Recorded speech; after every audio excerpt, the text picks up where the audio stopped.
Supreme കോടതിയിലെ മറ്റു ജഡ്ജിമാർ അദ്ദേഹത്തിനെ ഒറ്റപ്പെടുത്താൻ വേണ്ടിയുള്ള നീക്കം തുടങ്ങിയിട്ട് കാലമേറെയായി.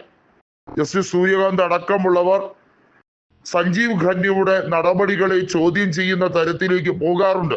ഏറ്റവും ഒടുവിൽ ജ്ഞാനേഷ് കുമാറിനെ മുഖ്യ തെരഞ്ഞെടുപ്പ് കമ്മീഷനാക്കി വലിയ രീതിയിലുള്ള മാറ്റം കൊണ്ടുവരാൻ കോൺഗ്രസ് ശ്രമിച്ചപ്പോൾ അതിനെ തടയിട്ടത് വാസ്തവത്തിൽ BJP ആണ്. കോൺഗ്രസിനെ സംബന്ധിച്ചിടത്തോളവും രാജ്യത്തെ പ്രതിപക്ഷ പാർട്ടികളെ സംബന്ധിച്ചിടത്തോളവും ഒരു പാനൽ, സെലക്ഷൻ കമ്മിറ്റി പാനൽ, അതാണ് ആത്യന്തികമായി തെരഞ്ഞെടുപ്പ് കമ്മീഷനെ അപ്പോയിന്റ് ചെയ്യുന്ന കമ്മിറ്റി.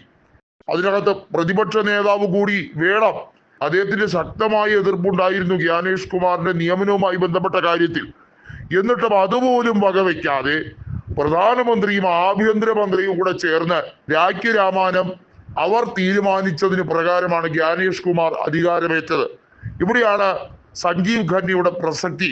സൂര്യകാന്ത് കൃത്യമായും ജ്ഞാനേഷ് കുമാറിന്റെ തെരഞ്ഞെടുപ്പുമായി ബന്ധപ്പെട്ട കാര്യത്തിൽ പ്രതിപക്ഷത്തിന്റെ ഹർജി അത് തള്ളിക്കളഞ്ഞിരിക്കുന്നു. നിലവിൽ സുപ്രീം കോടതി ചീഫ് ജസ്റ്റിസ് കൂടി കമ്മിറ്റിയിൽ അംഗമായിരിക്കണം എന്ന ഹർജി നിലനിൽക്കവേ മറ്റൊരു അപ്പോയിന്റ്മെന്റ് അടിസ്ഥാനരഹിതം എന്ന കാര്യമാണ് ഇപ്പോൾ പരിഗണിക്കാൻ കഴിയില്ല എന്ന് പറഞ്ഞ് മാർച്ച് മാസം 19-ാം തീയതിയിലേക്ക് ഈ സാഹചര്യത്തെ മാറ്റിയത്. ഇതിനകത്ത് വലിയ രീതിയിലുള്ള ചതിവ് സംഭവിച്ചിരിക്കുകയാണ്. അതായത് സുപ്രീം കോടതി ചീഫ് ജസ്റ്റിസിനെ ഒതുക്കാൻ പ്രധാനമന്ത്രിയും ആഭ്യന്തരമന്ത്രിയും വലിയ രീതിയിലുള്ള നാണം കെട്ട രാഷ്ട്രീയ കളികൾ കളിക്കുകയാണ്. അവിടെയാണ് രക്ഷകനായി രാഹുൽ ഗാന്ധി എത്തുന്നത്.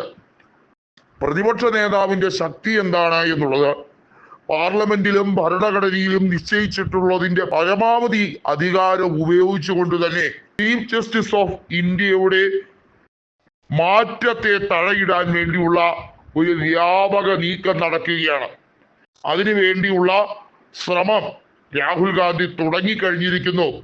രാജ്യവ്യാപകമായി ജുഡീഷ്യറിയിലേക്ക് കടന്നു കയറുന്ന നരേന്ദ്രമോദിയുടെ നടപടിയെ ചോദ്യം ചെയ്യാൻ വേണ്ടി രാഹുൽ ഗാന്ധി ഒരു വലിയ സന്ദേശയാത്ര തന്നെ നടത്തും.